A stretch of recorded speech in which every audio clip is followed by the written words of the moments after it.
ঠান্ডা জল চিন্তা চিন্ত সমস্ত বেদ নিপুণম শ্রীরূপ পন্থানুগম গোবিন্দাভিধমুজ্জ্বলম বরতনং ভক্তান্বিতং সুন্দরং বন্দে বিশ্বগুরুং প্রতীপ ভগবৎপ্রেমীযুক্তং দেবং দিব্যং সুখন্দবদনং বালার্কচেলাঞ্চিতং সংগ্রানন্দপুরং সদেকবরণং বৈরাগ্য বিদ্যামুধিম শ্রী সিদ্ধান্ত নিধিম সুভক্তি লসিতং সারস্বতনম্বরং বন্দে তং শুভদম শরণং ন্যাসীশ্বরং শ্রীধরং শ্রী সিদ্ধান্ত সরস্বতী বিদিত গৌরীয় গুরুবর্ণয়ে ভাত ভানুরিব প্রভাত গগনে जो गौर संकीर्तनय मायाबाद तिंगिलोदर गदानुद भित्त जीवनिमां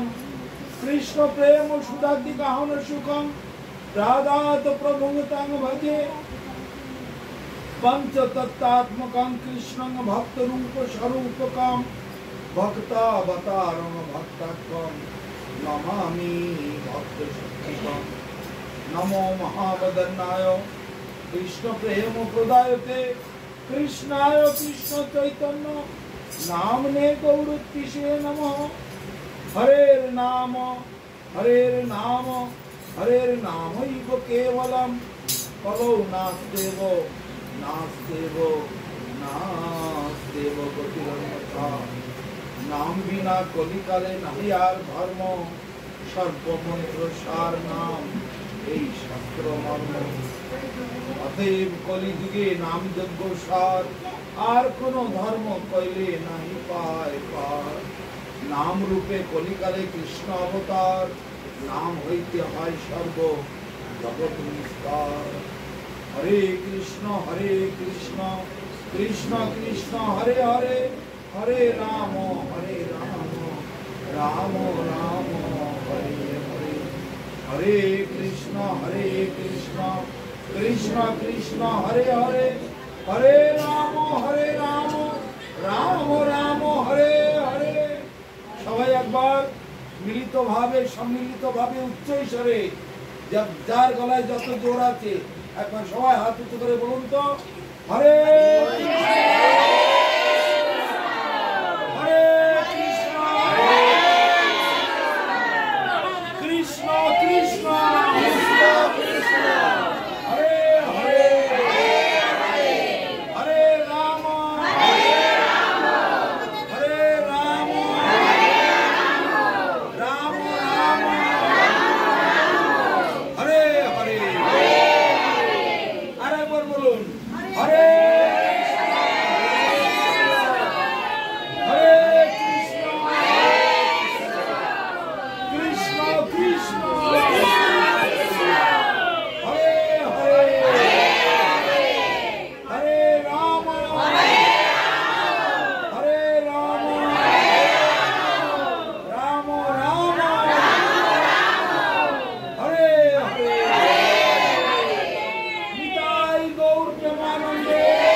সৌভাগ্যমোহন রাধা দামোদর জিউ তাদের অপার করুণায়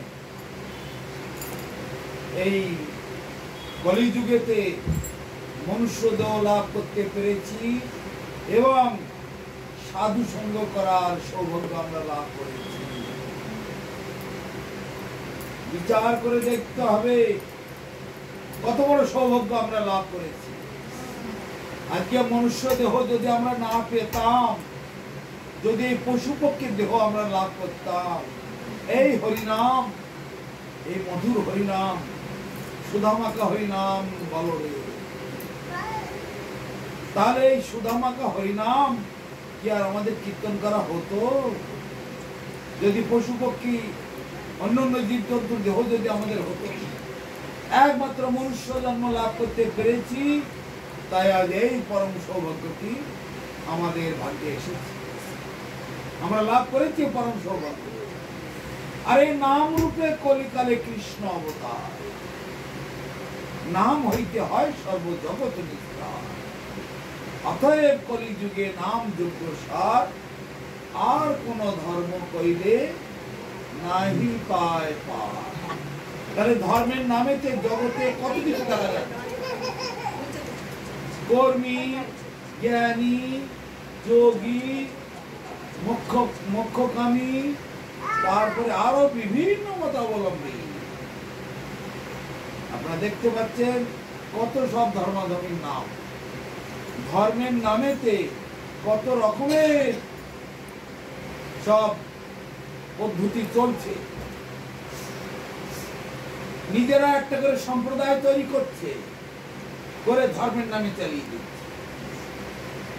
ধর্ম সবসময় একটি, সেটি হচ্ছে সনাতন ধর্ম, সেটি হচ্ছে বৈষ্ণব ধর্ম, সেটি হচ্ছে আত্ম ধর্ম, সেটি হচ্ছে জৈব ধর্ম, সেটি হচ্ছে ভাগবতীয় ধর্ম, সেটি হচ্ছে শাশ্বত ধর্ম।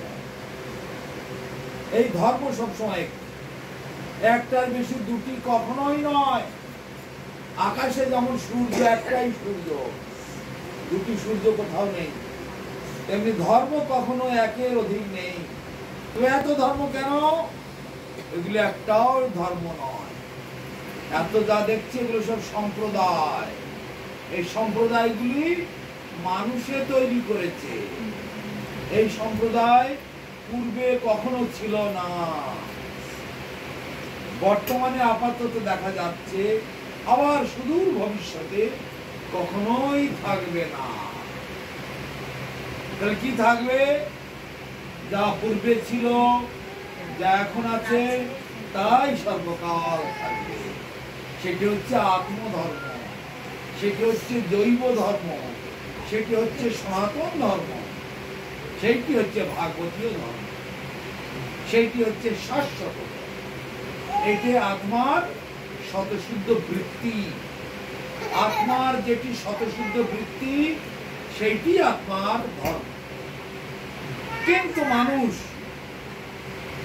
নিজ নিজ ইন্দ্রিয় তৃপ্তির বাসনায় একটি করে দল তৈরি করে নিয়েছে। দল তৈরি করে কি ধর্মের নামে চালিয়ে দিচ্ছে। তাই নাহলে বাজারে চলবে না তো। হ্যাঁ, ওই যিশু ধর্ম একটা খ্রিস্টান ধর্ম হয়ে যাচ্ছে, মুসলমান ধর্ম হয়ে যাচ্ছে, ইহুদি ধর্ম হয়ে যাচ্ছে, বৌদ্ধ ধর্ম হয়ে যাচ্ছে, হিন্দু ধর্ম হয়ে যাচ্ছে, জৈন ধর্ম হয়ে যাচ্ছে, শিখ ধর্ম হয়ে যাচ্ছে, হাজার হাজার। আবার প্রত্যেকটা সম্প্রদায়ের মধ্যে আবার 20, 25, 30, 40, 50টা করে আবার ডালপালা বেরিয়ে। যেমন হিন্দু ধর্মের মধ্যে দেখুন, রামকৃষ্ণ মশের একটা দল, ভারত সভাশ্রমের একটা দল, সাই বাবার একটা দল, বালক ব্রহ্মচারীর একটা দল, আনন্দমার্গীদের একটা দল, অনুকূল ঠাকুরের একটা দল, তারপর আগমানন্দের একটা দল, শঙ্করাচার্যের একটা দল, পরমানন্দের একটা দল, সব হাজার গুণা। প্রেমানন্দ, পরমানন্দ, আগমানন্দ, নিগমানন্দ, আনন্দের আর শেষ নাই। তো এইভাবে মানুষের তৈরি ধর্মকে সম্প্রদায় বলা হয়। এই সম্প্রদায় পূর্বে কখনো ছিল না, আবার ভবিষ্যতে কখনোই থাকবে না। এটা আপাতত দেখা যায়। অতএব যে ধর্ম বা সম্প্রদায়, আমাদের এই সনাতন ধর্মকে সম্প্রদায় বলা হয় না, ধর্ম বলা হয়। কেন? এইটু ভগবান দিয়েছে। এটা অতীতে ছিল, বর্তমানে আছে, অনন্তকাল থাকবে। একে কেউ কখনো পরিবর্তন করতে পারবে না, কেউ এর সঙ্গে টক্কর দিতে পারবে না। এটা শাশ্বত, সনাতন। আমরা যখন পৃথিবীতে কেউ থাকবো না, সব মরে যাব, তবে ধর্ম থাকবে। আমরা যখন এখানে কেউ আসিনি, তখন কিন্তু ধর্ম ছিল। আমরা এখন এসেছি, ধর্মের আওতায় চলছি। আবার যখন আমরা কেউ পৃথিবীতে থাকবো না, ধর্ম কিন্তু থাকবে। পৃথিবী যদি সব রসাতলে যায়, চন্দ্র সূর্য কি থাকবে না? আলো বাতাস কি থাকবে না? আমরাই মরে গেল। এই করোনার সময় কত লোক মরে গেল। সূর্য কি মরে গেল? চন্দ্র, সূর্য, আলো, বাতাস, এরা কি মরেছে? এগুলো প্রকৃতি। তদ্রূপ আমরা সমস্ত জীবজন্তু মরে গেলেও ধর্ম কখনো নষ্ট হবে না। ধর্ম হচ্ছে নো জায়তে, কখনো জন্ম হয় না, নো ম্রিয়তে, কখনো মরে না। নো জায়তে নো ম্রিয়তে নো কদাচিন্ময়ম ভূতা ভবিতা বান ভুব। অজ মানে জন্মরহিত, অজ নিত্য শাশ্বতয়ম পুরানো নহন্যতে অন্যমান। এটা অজ মানে জন্মরহিত, নিত্য মানে সর্বকালীন ছিল, আছে, থাকবে। আমাদের তখন এখানে জন্ম হয়নি, তখন কিন্তু আমরা ছিলাম। কোথায় ছিলাম? সূক্ষ্ম রূপেতে কোটি কোটি ব্রহ্মাণ্ড, কোনো না কোনো ব্রহ্মাণ্ডে ভগবান আমাদের রেখেছিল। যদি সেখানেও না থাকে, ভগবানের দেহের ভিতরে ছিল। ভগবানের সব দেহের ভিতরে লোমকূপের গোড়াতেই কোটি কোটি ব্রহ্মাণ্ড ঢুকে আছে ভগবানের দেহের ভিতরে। ভগবান আমাদের মতো মানুষ, ছোট্ট মানুষের আকার ধারণ করে নিজের সুখের জন্য, নিজের আনন্দের জন্য মনুষ্য আকার ধারণ করে। কৃষ্ণের যতটুকু খেলা, সর্বোত্তম নরলীলা, নরবপু তাহার স্বরূপ, গোপবেশ বেণুকর, নবকিশোর নটবর, নরলীলার হয় অনুরূপ। ভগবানের যত লীলা খেলা আছে, এই মানুষ সেজে মানুষের মধ্যে খেলাধুলো করা, আনন্দ করা, এইটাই সব থেকে ভালো আনন্দ, এটাই বেশি পছন্দ। কিন্তু ভগবান কিন্তু অনেক অবতার নিয়ে, কখনো মৎস্য অবতার, কখনো কুর্মা অবতার, কখনো বরাহ অবতার, কখনো নরসিংহ অবতার, কত রকমের অবতার তিনি। কোটি কোটি জীব, অনন্ত কোটি জীব মানে তো ভগবানের অনন্ত কোটি অবতার। কিন্তু মানুষের যে খেলা করাটা তার সাথে বেশি প্রিয়। তাই বৃন্দাবন ধামেতে ব্রজেন্দ্র নন্দন, যশোদা নন্দন, নন্দনন্দন এই রূপে তিনি সর্বকাল বিরাজমান। তাই আমরা সেই পরম সৌভাগ্যটা লাভ করতে পেরেছি। সেই নন্দনন্দন ব্রজেন্দ্র নন্দন কৃষ্ণ, তিনি কলিযুগেতে গৌরাঙ্গ রূপে এসেছে, ভক্তভাব অঙ্গীকার করে ভক্ত সেজে এসেছে। কেন? কলিযুগে সাধু পাওয়া দুর্লভ জানিয়া সাধু গুরু রূপে কৃষ্ণ আইলা নদিয়া। কলিযুগে সাধু নেই, মিথ্যা, ধাপ্পা, চিটিংবাজি, বেঈমানি, ব্ল্যাকমেল, কত রকমের সব ভণ্ডামিতে ভরপুর। তাই কলিযুগেতে সাধুদের খুবই মুশকিল হরিভজন, প্রকৃত সাধু পাওয়া মুশকিল। তাই ভগবান স্বয়ং রাধা গোবিন্দ দুজনই একই দেহেতে গৌরাঙ্গ হয়ে আসে, একই দেহে। অন্তরে কৃষ্ণ, বাইরে রাধারানীর অঙ্গ কান। বাইরে রাধারানীর মতো অঙ্গ, রাধারানীর অঙ্গ ছিল তপ্ত কাঞ্চন গৌরাঙ্গী রাধে বৃন্দাবনেশ্বরী বিশ্বভানুসুতে দেবী প্রণমামি হই প্রিয়ে। তপ্ত কাঞ্চন গৌরাঙ্গী রাধে মানে সোনাকে, সোনাকে এমনি আমরা দেখেছি সোনা পেতলের মতো রং, তাই না? সেই সোনাটাকে যখন আগুনে গালানো হয় তখন তার যা জ্যোতি বেরোয়, সেই জ্যোতি একবার চোখ ভাঙিয়ে দেওয়া, অকল্পনীয়, অতুলনীয় সেই রং। রাধারানীর গায়ের রংটি সেই রকম ছিল। সেই রাধারানীর গায়ের রংটি মহাপ্রভু নিয়েছে। আর রাধারানীর হৃদয়ে যে ভাব, কৃষ্ণ প্রেম, কৃষ্ণ প্রীতি, কৃষ্ণের প্রতি ঐকান্তিক ভালোবাসা, সেইটা ভিতরেতে আছেন। ভিতরে রাধারানী, ভিতরে কৃষ্ণের, কৃষ্ণ বাহিরে রাধা। তাহলে দুইজন, রাধা কৃষ্ণ দুইজন এক দেহেতে গৌরাঙ্গ রূপে অবতীর্ণ হয়ে আমাদেরকে ভক্ত ভাব শেখাচ্ছে। এইভাবে তো ভক্তি করতে হয়, এইভাবে তো ভগবানের সেবা করতে হয়, এইভাবে ভগবানের সেবা করলে, ভগবানের নাম করলে, ভগবানের অনুগত হয়ে চললে, ভগবান নিজেই সাধু গুরু রূপে জগতে আসছেন। তার কাছে আত্মসমর্পণ করলে, তার অনুগত হয়ে জীবনযাপন করলে আমাদের পরম সৌভাগ্যের সূচনা। কিন্তু আমরা ভুলবশত, অহংকার বশত, অহংকারে মত্ত হইয়া নিতাই পদ পাশরিয়া অসত্যের সত্য করি মানি। নিতাই হচ্ছেন গুরুতত্ত্ব, রাধারানী হচ্ছেন গুরুতত্ত্ব, রাধারানী হচ্ছেন আশ্রয় বিগ্রহ। রাধারানীর চরণাশ্রয় করলে তবে কৃষ্ণকে পাওয়া যায়, রাধারানীর চরণাশ্রয় না করলে কৃষ্ণকে পাওয়া যাবে না। রাধা ভজনে যদি মতি নাহি ভেলা, কৃষ্ণ ভজন তবে অকারণে গেলা। রাধা ভজনে যদি মতিগতি না হয়, কৃষ্ণ ভজনটা আমাদের বেকার চলে যাবে। অতএব রাধারানীর ভজন আমাদের চাই, রাধারানীর চরণ আমাদের আশ্রয় করতে হবে, তাহলে আমরা কৃষ্ণকে পাব। কৃষ্ণ হচ্ছে বিষয়, রাধারানী হচ্ছে বিষয়, না না না, কৃষ্ণ বিষয়, রাধারানী আশ্রয়। রাধারানীর চরণ আশ্রয় করতে হবে, তাহলে রাধারানী আমাদেরকে কৃষ্ণকে দিয়ে পাইয়ে দেবে। আশ্রয় লইয়া ভজে তারে কৃষ্ণ নাহি তজে, আর সমরে অকারণ। তাহলে সদ্গুরুর চরণ আশ্রয় করতে হবে আমাদেরকে। গুরু চরণ আশ্রয় না করলে তার এই মনুষ্য জীবন বৃথাই।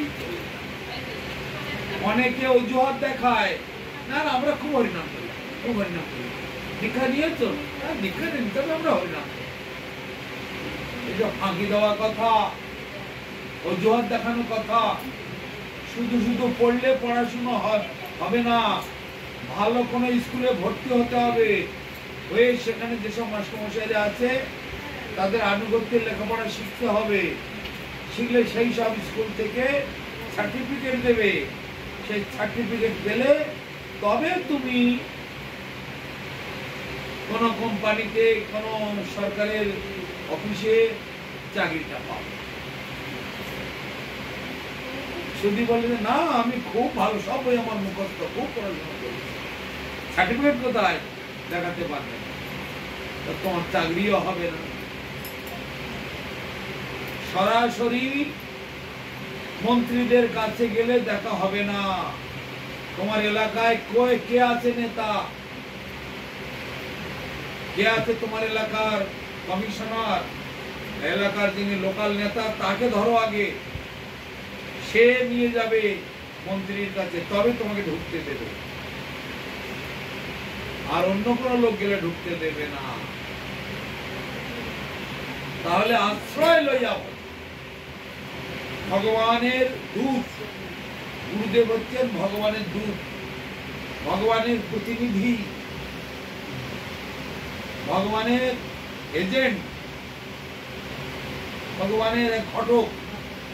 যে ভাষাই বলো না, সবটাই গুরুদেবের পক্ষে প্রযোজ্য। তাহলে ভগবানের দূত, ভগবানের নিজজন, ভগবানের পার্ষদ, ভগবানের প্রতিনিধি, সেই রূপেতে এসে ভগবানের কথা জগতের মানুষকে বলছেন, বোঝাচ্ছেন, শেখাচ্ছেন। তাই সেই গুরুদেবের চরণাশ্রয় করতে হবে, বললে তিনি আমাকে ভগবানের কাছে পৌঁছে। আবার সেই গুরু কেমন হবেন? তিনি তার গুরু, তার গুরু, তার গুরু, তার গুরু, তার গুরু, সেই গুরু পরম্পরায়, প্রকৃত শুদ্ধ গুরু পরম্পরায় তিনি থাকবেন। গুরু পরম্পরায় না থাকলে হবে না।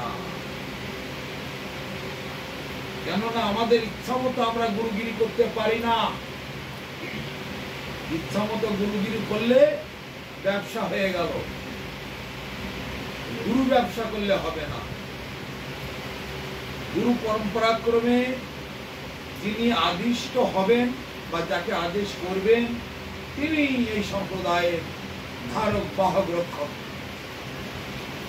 তাই না হলে আমরা জীবের উদ্ধার করতে পারবো না।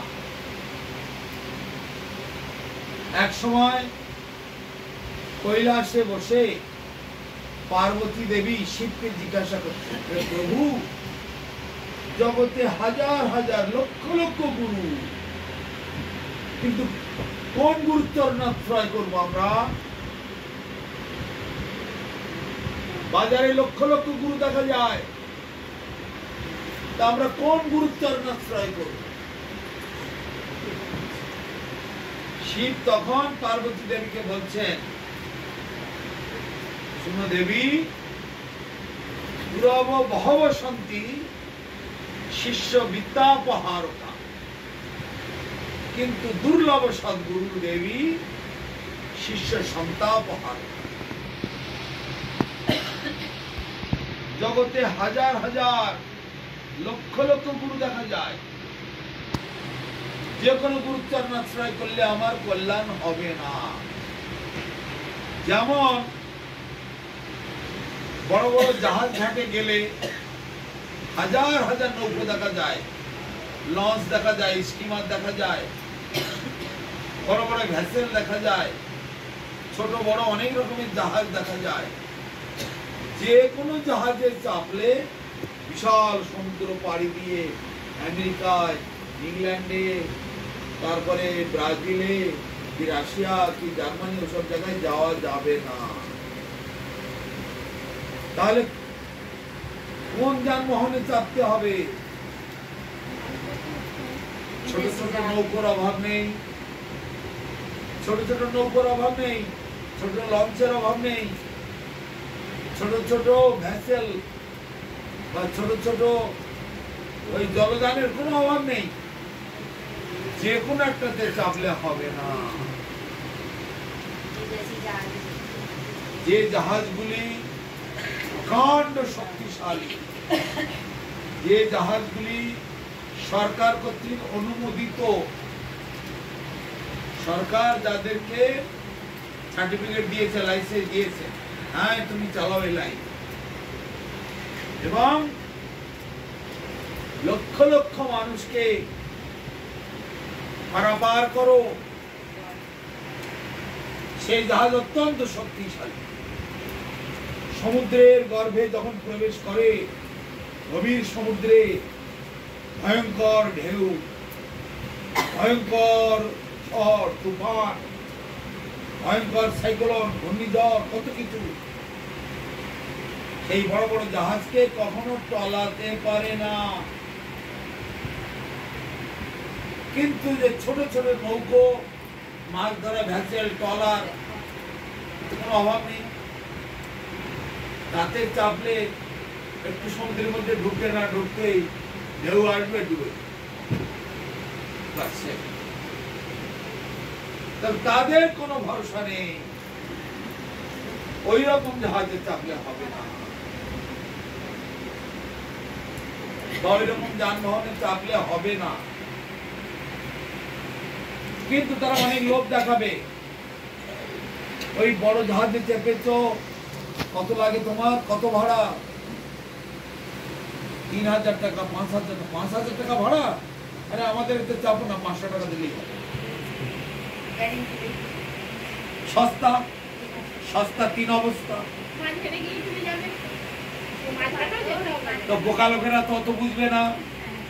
আরে বড় জাহাজে চেপেছ, ৫,০০০ টাকা তোমার খরচ আছে, আমাদের ১,০০০-২,০০০ দিলেই হবে, ১,০০০ দিলেই হবে। এখানে চাপ সস্তা, বাহ কম পয়সা, চল চল চল চল চল। জগতের লোক সস্তা দেখে, কোথায় সহজ আছে, সস্তা আছে, কিন্তু পরিণাম দেখে না, ভবিষ্যৎ দেখে না। ওই ছোট ছোট নৌকোগুলো সমুদ্র পার করতে পারবে না। ভয়ঙ্কর ঢেউয়ের মাঝে যখন পড়বে, সব জল তলায় চলে, ইহকাল পরকাল সব চলে। তাহলে কি ভরসা ওই সকল নৌকোতে? যে সকল বড় বড় জাহাজ, বিশাল বড় বড় জাহাজ, 10,000 20,000 লোককে নিয়ে যেতে, বিরাট বড় বড় ঝড় তুফান, তাদের কিচ্ছু করতে পারে, তাদের জলে ডোবাতে পারে, বিরাট মোটা লোহা দিয়ে তৈরি সেই সকল জাহাজের চাপ। তাই পার্বতী দেবীকে বোঝাচ্ছেন, গুরব বহব সন্তি শিষ্য বিদ্যাপহারকা। জগতে হাজার হাজার এরকম গুরু দেখা যায়, তারা কেবল শিষ্যের বিত্ত অপহরণ করার তালে থাকে। বিত্ত মানে টাকা পয়সা, ধন সম্পদ। সেইটা কি করে পাওয়া যায়? আরে এটা 3 তলা বাড়ি দেখতে পাচ্ছি, পাথর লাগানো, বড় লোকের বাড়ি আছে। এইগুলোকে বাড়ির লোককে যদি শিষ্য করা যায়, মোটা মোটা মাল পাবো, বছরান্তে একবার আসবে, একবার দুবার তো বছরে আসলে ভালো থাকাও যাবে, খাওয়াও যাবে, আর ভালো মালও পাওয়া যাবে। বড় বড় লোকের আবার বড় বড় বন্ধু বান্ধব হয়, অনেক ভালো এখানটা ফিল্ড হবে আমার ওই বাড়ির লোকের শিষ্য। যেন তেন প্রকারের না তাকে শিষ্য করার জন্য পাগল। তাই শিব বলছেন পার্বতী দেবীকে, এরা গুরু নয়, এরা হচ্ছে গুরু বেশি পয়সা ইনকাম করার লোক। গুরব বহব সন্তি শিষ্য বিদ্যাপহার। তেমনি জগতে এমন অনেক দল রয়েছে, আরে তোমাদের কিচ্ছু করতে হবে না, আমরা যা বলছি সেটা শোনো, আর আমাদের নামে 2 করে টাকা ডেলি রেখে দিও, যে 5টা করে টাকা রেখে দিও, বাস তাতেই হবে। তোমাদের কাজ আমরাই করে দেবো, তোমাদের পুজো টুজোর সব আমরাই করে দেবো, তোমাদের কষ্ট করে কিছু করতে হবে না। ওই একাদশী কিছু করতে লাগবে না, কিসের কার্তিক করে তো দামোদর করতে, ও সব ফালতু কাজ, কিছু করতে হবে না। ভগবান এত ভালো খাবার দাবার আমাদের খাওয়ার জন্যই তো দিয়েছে, মাছ মাংস, তারপরে পেঁয়াজ রসুন, যা ভালো মন্দ, মদ গাঁজা সব খাও, কিচ্ছু অসুবিধা নেই। ভগবান খাওয়ার জন্যই তো দিয়েছে আমাদের। এইরকম ব্যাখ্যা দিবে তারা, হ্যাঁ ভগবান দিয়েছে কেন? আমাদের খাওয়ার জন্যই দিয়েছে। আর এইসব সাধুরা বৈষ্ণবের দল উল্টো পাল্টা বোঝায়, মাছ খেলে হবে না, মাংস খেলে হবে না, পেঁয়াজ খেলে হবে না, বিড়ি গাঁজা খেলে হবে না, চা খেলে হবে না, ওসব কথা বাদ দাও, ওসব ফালতু লোক, আমাদের কথা শোনো। বাহ, এই তো ভালো কথা। সেই দলের লোক বেশি তুললো। ওই যে তোমার ভবন এসব হয়েছে এখন তোমাদের, তারা কি বলছে, তোমাদের ছেলে মেয়ের পড়াশোনার কোনো চিন্তা করতে হবে না, তোমার বাড়ি ওই ঝোপঘর তো আর লাগবে না, 2 তলা বিল্ডিং করে দেওয়া হবে, তোমার ব্যাংকে 10 লাখ টাকা ফিক্সড করে দেওয়া হবে, তোমার ছেলে মেয়ে সারা জীবনে তোমাদের চিকিৎসা, পড়াশুনো, জামা কাপড়, খাওয়া দাওয়া, তোমাদের কোনো অসুবিধা হবে না, তোমরা আমাদের শিষ্য। এই সুযোগে, এই লোভেতে মানুষ একেবারে ওইদিকে ঝুঁকতে লাগবে। যে দেশেতে নিত্যানন্দ এলো, মহাপ্রভু এলো, পঞ্চতত্ত্ব এলো, গোলকের প্রেমধন হরিনাম সংকীর্তন তাই বিতরণ করে গেল, কিন্তু তথাপি মানুষের চেতনা হলো না, হরিনামকে চিনল না, মহাপ্রভুকে চিনল না, নিত্যানন্দকে চিনল না, পঞ্চতত্ত্বকে চিনল না। ওই খাই খাই খাই খাই সেই দলেই পড়ে থাকে। কেউ খ্রিস্টানের দলে, কেউ মুসলমানের দলে, কেউ ইহুদির দলে, কেউ বা বুদ্ধিস্টের দলে, কেউ বা সাই বাবাদের দলে, কেউ বা নানান রকমের